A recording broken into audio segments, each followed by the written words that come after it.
வணக்கம். நம்ம சேனலில் தொடர்ச்சியாக 2 வாரம் வீடியோ போஸ்ட் பண்ணல, டைம் இல்லாதனால இன்றைக்கி நம்ம தொடர்ச்சியாக தமிழ் வினாடி பகுதியிலேருந்து தொடர்ச்சியாக நம்ம பார்க்கலாம்.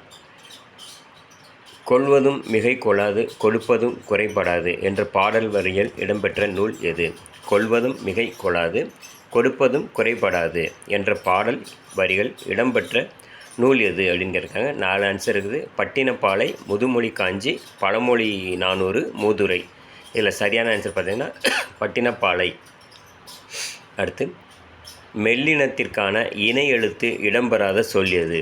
மெல்லினத்திற்கான இணை எழுத்து இடம்பெறாத சொல் எது? 4 ஆன்சர் கொடுத்துருக்காங்க. மஞ்சள், வந்தான், கல்வி, தம்பி. மெல்லினத்திற்கான இணை எழுத்து இடம்பெறாத சொல் கல்வி. அடுத்து, ஆசாரக்கோவையின் நூலின் ஆசிரியர் யார்? ஆசாரக்கோவையின் நூலின் ஆசிரியர் யார்? 4 ஆன்சர் கொடுத்துருக்காங்க. காரியாசன், கனிமேதாவியர், மூன்றுரையானார். அடுத்து, பெருவாயின் முள்ளியார். ஆசாரக்கோவையின் நூலின் ஆசிரியர் சரியான ஆன்சர் பெருவாயின் முள்ளியார். அடுத்து, கபிலர் என்னும் பெயரில் அமைந்துள்ள மாத்திரைகளின் எண்ணிக்கை எத்தனை? கபிலர் என்னும் பெயரில் அமைந்துள்ள மாத்திரைகளின் எண்ணிக்கை எத்தனை? 4 ஆன்சர் கொடுத்துருக்காங்க. 2 1/4, 3 1/4, 3, 3 அப்படின்னு கொடுத்துருக்காங்க. இதில் சரியான ஆன்சர் என்னன்னு பார்த்தீங்கன்னா, கபிலர் என்னும் பெயரில் அமைந்துள்ள மாத்திரையின் எண்ணிக்கை 3 மாத்திரை. அடுத்து, நிலம், தீ, நீர், வழி, விசும்பொடு ஐந்தும் கலந்த மயக்கம் உலகமாதலின் என்ற பாடல் வரி இடம்பெற்றுள்ள நூல் எது?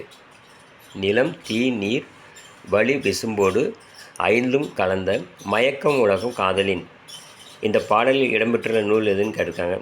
4 ஆன்சர் கொடுத்துருக்காங்க. நற்றிணை, பதிற்று 10, தொல்காப்பியம், கார்நூற்பது. இதில் சரியான ஆன்சர் பார்த்திங்கன்னா தொல்காப்பியம். அடுத்து, வீரத்துறவி என்று அழைக்கப்படுபவர் யார்? வீரத்துறவி என்று அழைக்கப்படுபவர் யார்? 4 ஆன்சர் கொடுத்துருக்காங்க. வள்ளலார், முத்துராமலிங்கர், விவேகானந்தர், தயானந்த சரஸ்வதி.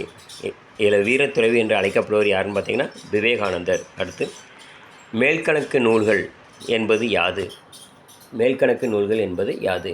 4 ஆன்சர் கொடுத்துருக்காங்க. 10 பாட்டு, 8 தொகை, 50 காப்பியங்கள். அடுத்து பார்த்திங்கன்னா 10 பாட்டும் 8 தொகையும் கொடுத்துருக்காங்க. இதில் மேல்கணக்கு நூல்கள் என்பது ஈஎன்னா சரியான ஆன்சர் 10 பாட்டும் 8 தொகையும்.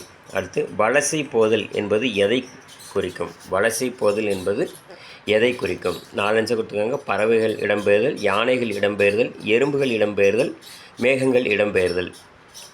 இதில் வலசை போதல் என்பது எதை குறிக்கும் அப்படின்னா பறவைகள் இடம்பெயர்தல் என்பதை குறிக்கும். தொடர்ச்சியாக வீடியோ மூலியமாக ஸ்கிப் பண்ண பாருங்கள். நாளைக்கும் நம்ம தொடர்ச்சியாக வினாவிடை பார்க்கலாம். அதாவது வாரத்தில் 2 வீடியோ இல்லை 3 வீடியோ தமிழ் வினாவிடை போஸ்டிங் கண்டிப்பாக பண்ணுறேன். தொடர்ச்சியாக வீடியோ பாருங்கள். நிறைய பேருக்கு ஷேர் பண்ணுங்கள். நம்ம சேனல் ஃபஸ்ட் டைமாக பார்க்குற நீங்களும் ஷேர் பண்ணுங்கள். மறக்காமல் வீடியோ ஃபுல்லாக பாருங்கள், லைக் பண்ணுங்கள். நன்றி. நாளை பார்க்கலாம்.